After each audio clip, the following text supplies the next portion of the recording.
Hello again and welcome to the program. I am Suren.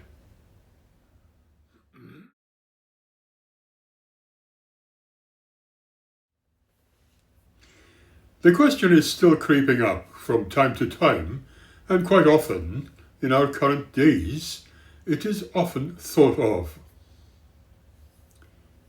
Is there life after life, or perhaps even after death? Is it all because humans love life so much and do not want it to end? We have no proof, have we? Does it mean that the existence of proof, declaring life to be as it has been declared, a moment in the universal scale of time or being, and gone in the next moment? Question. As we all know, that imagination without a reference point of some kind of reality cannot be generated. Thoughts are real, and we know the existence of them without a shadow of doubt, and cannot deny their existence. And we know they are not being imagined. Thought cannot be hallucinated either, or imagined. Thought is where there is imagination, and thought is not being based only in our minds, which are full of guesses and assumptions, but things we have seen and experienced. Hallucinations are created in the mind, which do not exist anywhere without a reference point, whereas thoughts with reference points to reality, seen or unseen, can only be real. Many things that have been thought of or imagined have become the reality of today. Many things that man has been capable of thinking have been invented. Many healing methods and cures have been developed through imagination and application of knowledge creatively and without any doubt. Therefore, imagined existences should not be necessarily dismissed. Throughout the centuries, men have invented ways of communicating with different dimensions, which are invisible to the eye, human eye, and which cannot be proven with the known sciences, technologies, or techniques developed by men.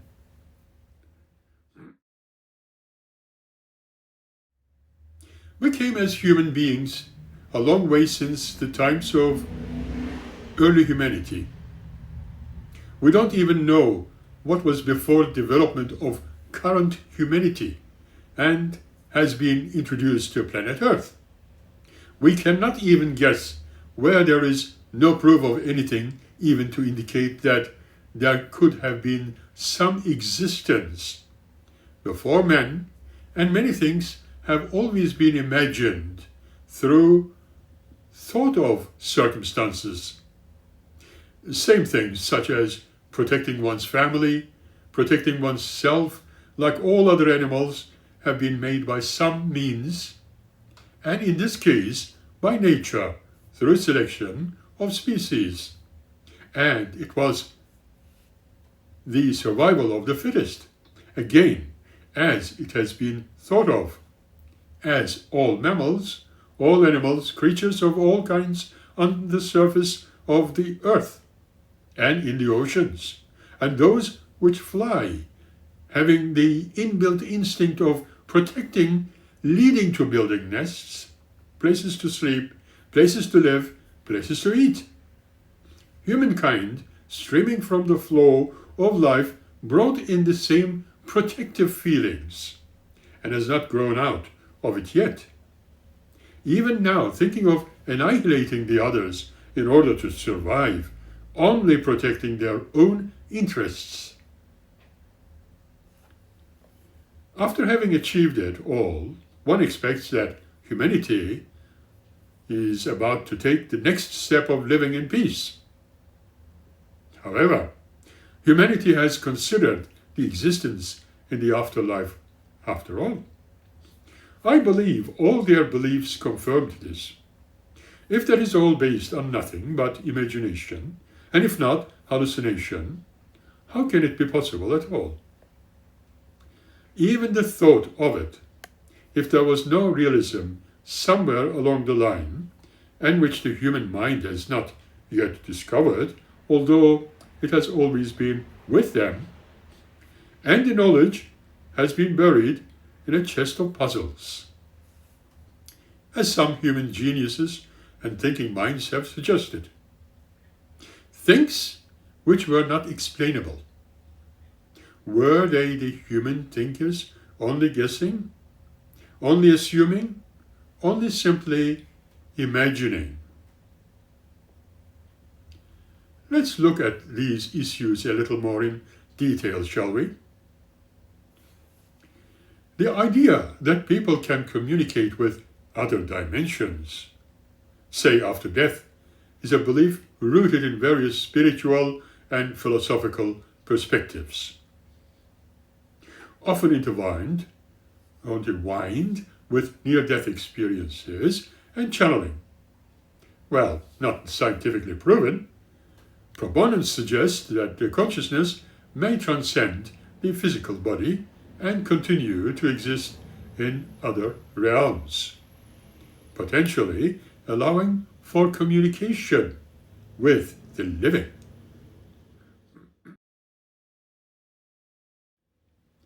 NDEs and OBEs.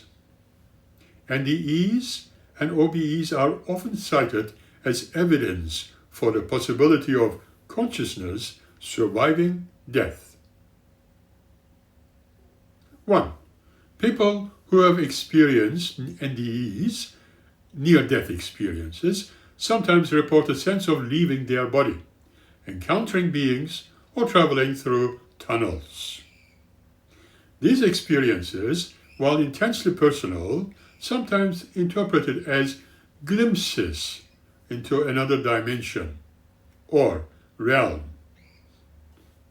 However, scientific explanations for NDEs include physiological responses to trauma, such as the release of certain chemicals in the brain that can trigger intense hallucinations, according to medical journals and Time magazine as well. 2. Spiritual and philosophical perspectives. Many religions and spiritual traditions incorporate beliefs about an afterlife or different dimensions.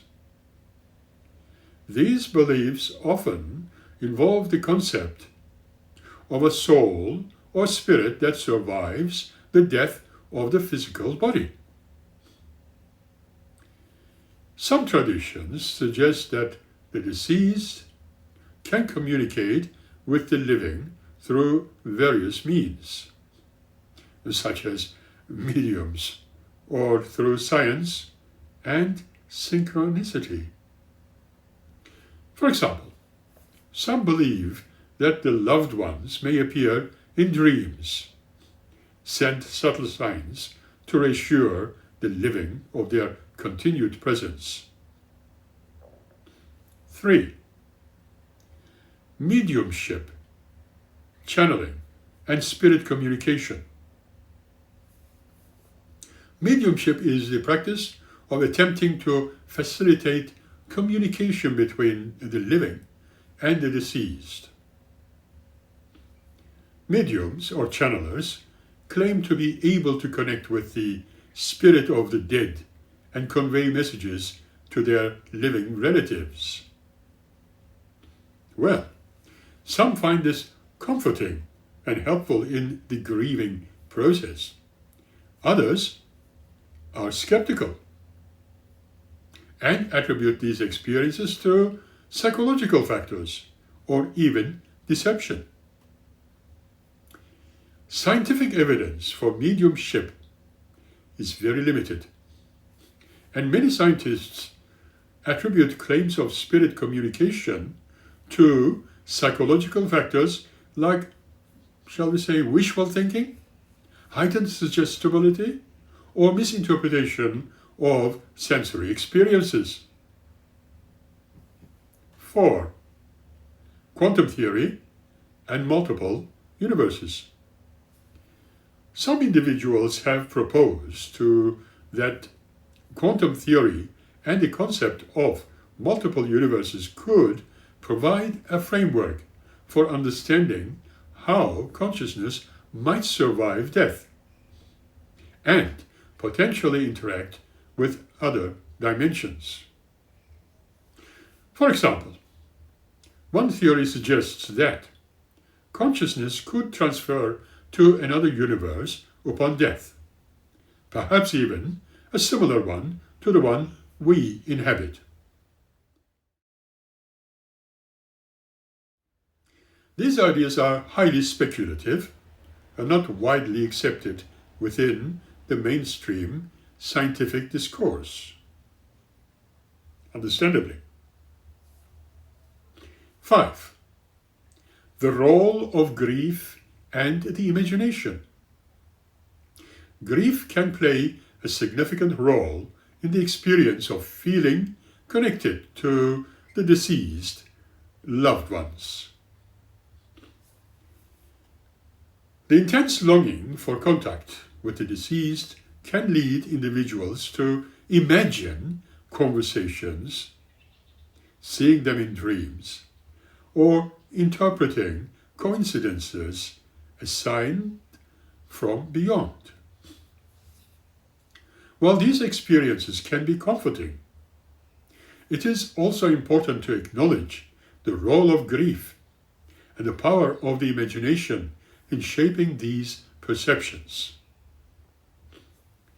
In conclusion, the idea of communicating with other dimensions after death is a complex one, with roots in both spiritual beliefs and personal experiences like NDEs, near-death experiences, and grief-related phenomena.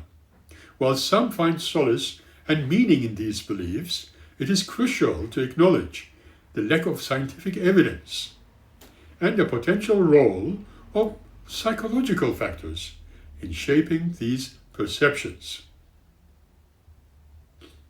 Question: is there any scientific evidence to support the claims of people who can communicate with the deceased? Why do some people have this ability while others do not?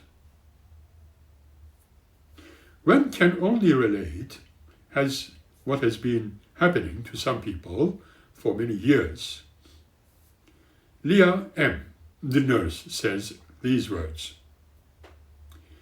"Since I was very young, I have had dreams that I still remember. Some foretold the future, but I didn't know at the time. Some dreams seemed real. I still remember those. I started seeing and hearing things around to the age of 10. I started connecting the dots, so to speak, by the time I was a teenager. In my 30s, I was able to communicate and dream started again. I knew of a few deaths before any told me. I called long distance and told people of my dreams that a certain person had passed away. And I was right. I had strange dreams. The dreams didn't show people dying, they showed the people left behind. But I felt it, and I knew." Always to this day, know things ahead of other people, not only deaths either. Regular daily things, and never ask me what you bought me for any present. You asking me to guess? Set you up for disappointment? I will tell you exactly what it is. My daughter has stopped asking me to guess years ago, because I always guessed, and they weren't things I asked for or even thought about, like who wants a doctor shows or book, even for adults. It was only, but it wasn't even something I knew existed. My mom used to call me Killjoy. She says, I always said, it is not my fault. A voice in my head tells me instantly. It is by a quick thought in my head. I have never studied at this. It is natural, she says. Everyone that knows me knows I am like this. It is like they feel my energy. Whereas Norm Keller, a doctor from Golden Brown University, says,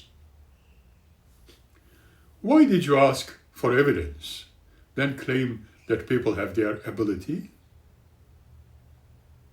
That makes it appear that your question was not an honest one. He says, it would have to be demonstrated that there is a continued existence after death. What is that? What example is there in regard to intelligence, preserved entity without a functioning brain? Without some functioning entity, how can there be communication? If there were such evidence, in my opinion, it strains credibility to claim that such would not be common knowledge, and the subject of such widespread research that everyone would know about it. Let us examine this from another perspective, shall we? Can you state something that is so crazy that no one believes it? Since it appears that no one can state anything that is too crazy for someone to believe, is it not more probable that people are just imagining crazy things? Would it not be much better to explain the widely contradictory claims of the thousands of denominations who interpret the 100 Bible versions to say completely different things? Religious people cannot even agree among themselves. So, why should anyone believe one version and not another version, or no version? Another said, this is interesting, before I answer, I'm going to get finicky about your terminology. Proof is something you see in mathematics. It is where you show that something has to be true beyond any doubt. In science, what do you have is evidence. Evidence can, and often does, show that something is more or less likely to be true, but it can never prove something beyond any doubt. Relativity has withstood every test we have thrown at it, and we have been doing that for hundreds of years. This makes it very likely to be true, but it might not be. We have yet to conduct tests close to black holes or detect gravitons. So, what do you want is evidence to support the conclusion that people who claim to talk to dead people actually do. The way you get that is by conducting a falsifiable test, or more likely a series of falsifiable tests, where the result should be different based on whether they do or do not actually talk to dead people. Then the result will be evidence, either for or against the idea of them talking to dead people.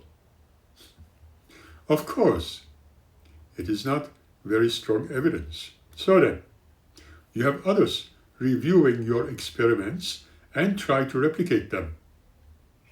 If they get the same results as you, the evidence is stronger.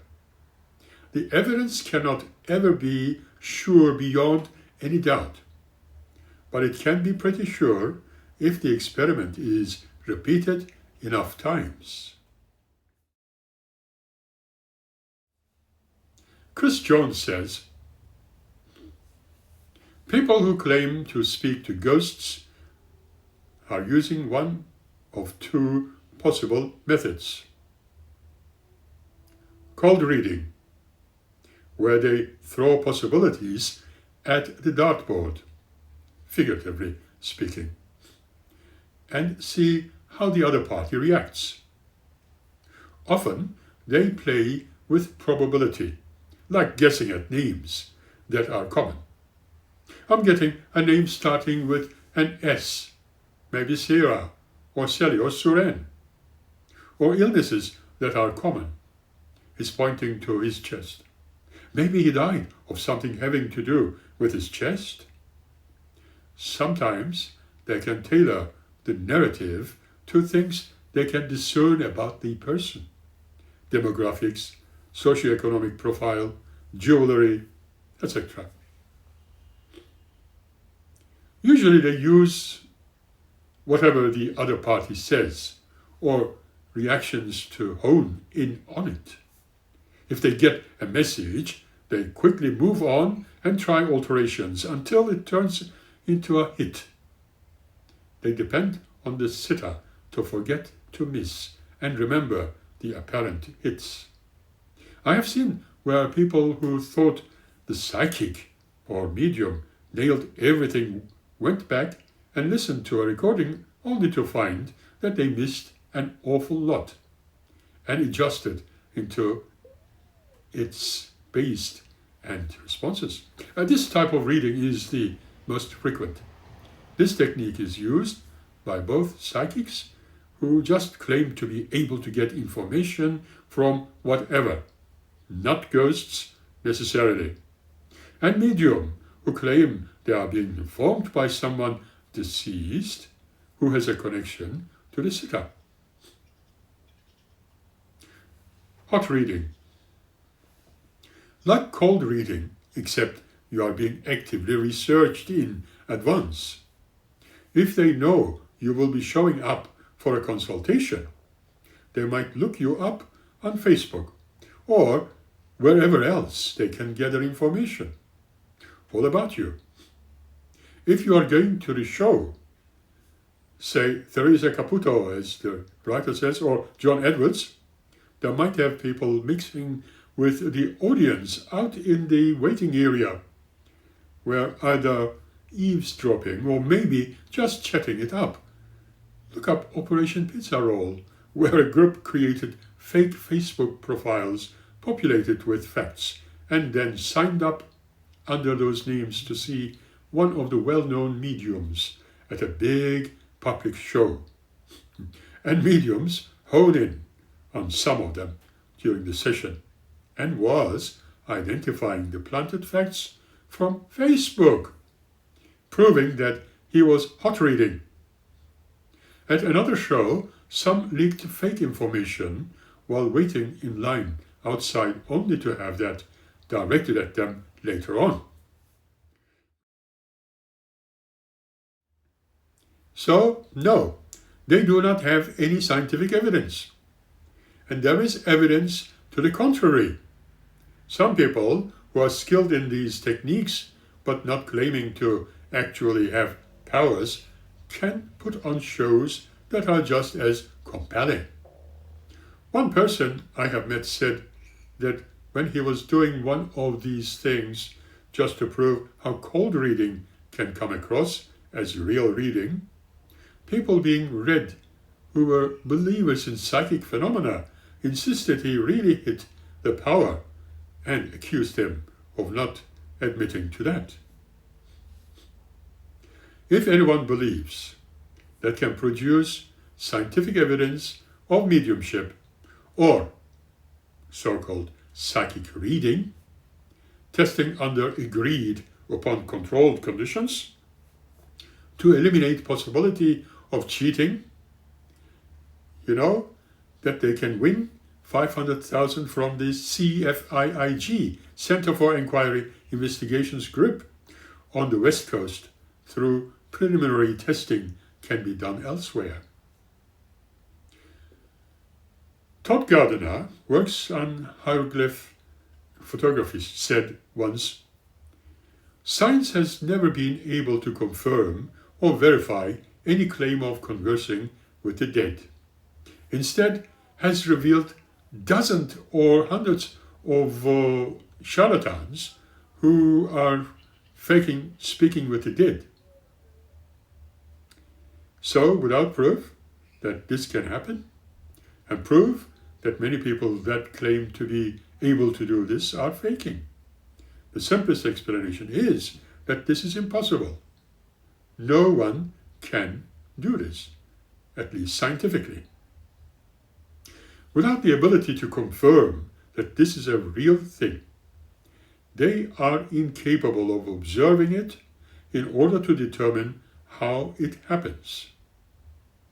And since so much effort has been put into verifying all the claims, with none ever panning out as real, there remains no interest in checking further claims. That's it. As it has been said, it would be extremely easy to confirm that someone is, in fact, talking with the dead. All that they would have to do is provide one checkable fact that they couldn't possibly have obtained any other way.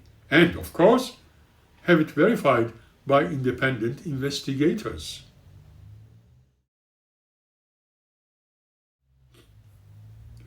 All seem to unite in believing that there is no such evidence in communicating with the dead.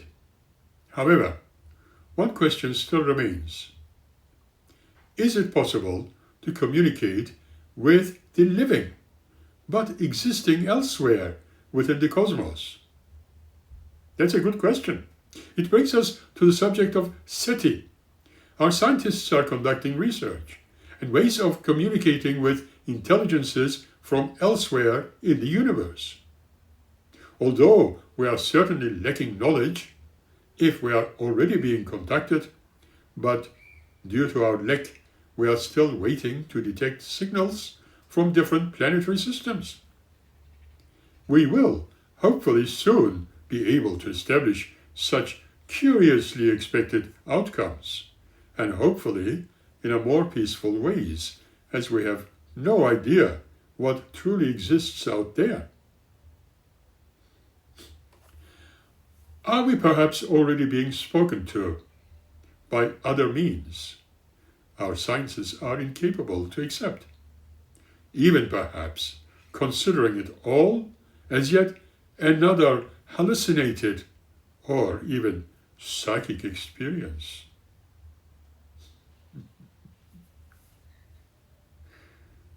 But there are other means, other methods, which we will talk about